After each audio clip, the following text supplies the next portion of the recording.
Well, as we talk about the fifth anniversary of the coronavirus, pleasure to be joined by Ezekiel Emanuel, who's Vice Provost for Global Initiatives here at the University of Pennsylvania and also Professor of Healthcare Management here at the Wharton School. Zeke, great to talk to you again. How are you, sir? Good, good.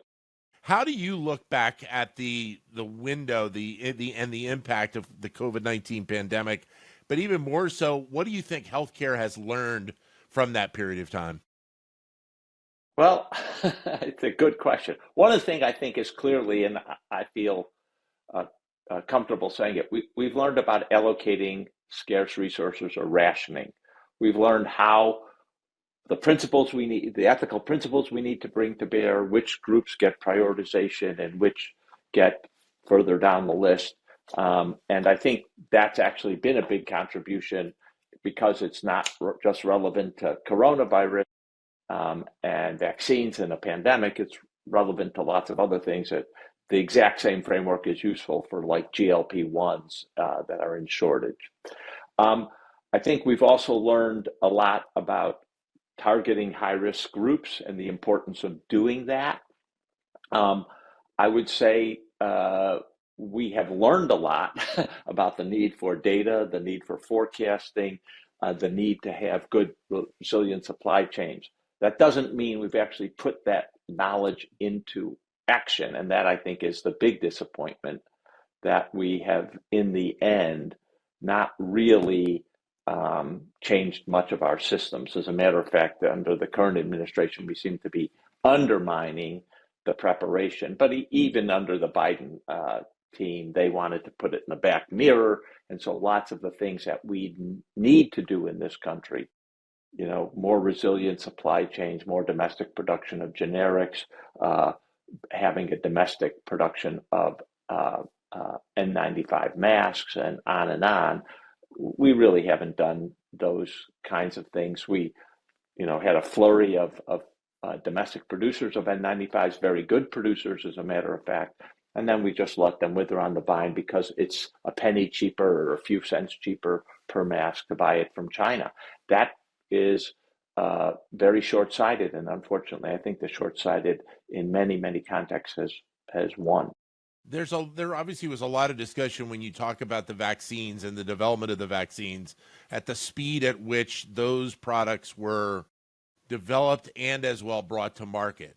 Is there an element of that you expect we will see continue to play into our healthcare sector in the years ahead?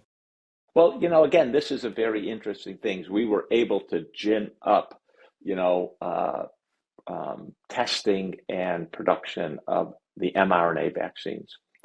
Um, we were not able to sort of rapidly test lots of different interventions in our clinical research enterprise, and structure was maladapted to urgently testing things. And I think we haven't fixed that serious problem, in my humble opinion.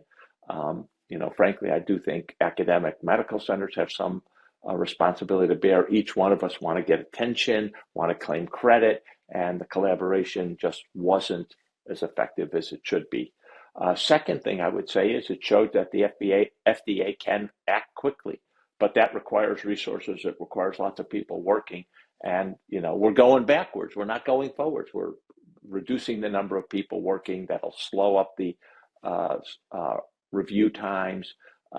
I think it shows you that we can do these things, but these are intensive endeavors. Similarly, at the CDC, the monitoring systems for global infectious threats, dismantling it. The new forecasting center there, dismantling it. We're not keeping the infrastructure that we need to rapidly respond to threats. And I think that's the worst outcome. Similarly, I would say that we learned, uh, again, learned but didn't take into action. We need better ventilation in our public buildings, especially our schools. We allocated a lot of money, but did not mandate that money be spent on upgrades to the uh, uh, systems for air handling and HVAC. And I think that's schools should have done that, but we didn't. for the hospitals, and with all of those different elements that you mentioned a moment ago, are we headed towards kind of a regeneration of the hospital system in terms of how it runs and all the technology and all these components that will come into play as well? Um, I think hospitals are struggling. um, uh, we've had it probably don't know for most people, we've had a steady decline in the number of people admitted to the hospital. The peak was 1981, actually. Obviously, there was a big bump during COVID. But the fact is that more and more care is being shifted out of hospital to the outpatient setting where you can do surgeries now that no one ever conceived of doing 20, 30 years ago in the outpatient setting. And that actually makes the sort of whole economic model of hospitals a little more difficult. Um, and the preparation, you can't have lots of hospital beds just waiting.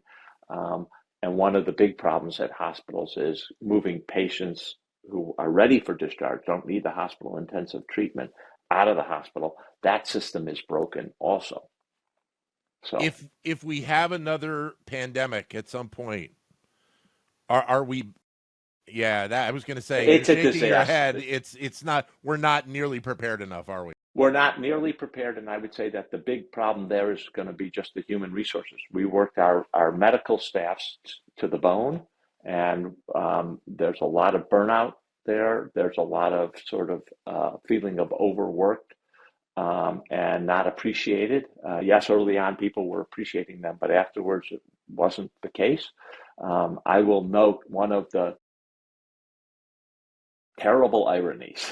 I was trying to figure out the right word.